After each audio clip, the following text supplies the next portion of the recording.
মই প্ৰধান বৰুৱা লোকসভাৰ সদস্য নিৰ্বাচিত হোৱাত ঈশ্বৰৰ নামত শপত খাই কওঁ যে বিধিৰ দ্বাৰা স্থাপন কৰা ভাৰতৰ সংবিধানৰ প্ৰতি মই প্ৰকৃত বিশ্বাস আৰু নিষ্ঠা পোষণ কৰিম।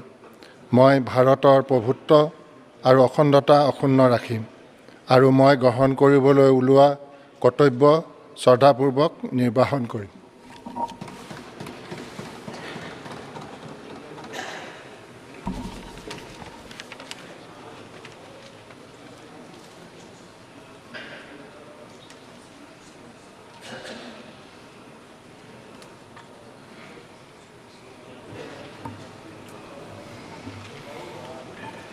Shri Gaurav Gogoi.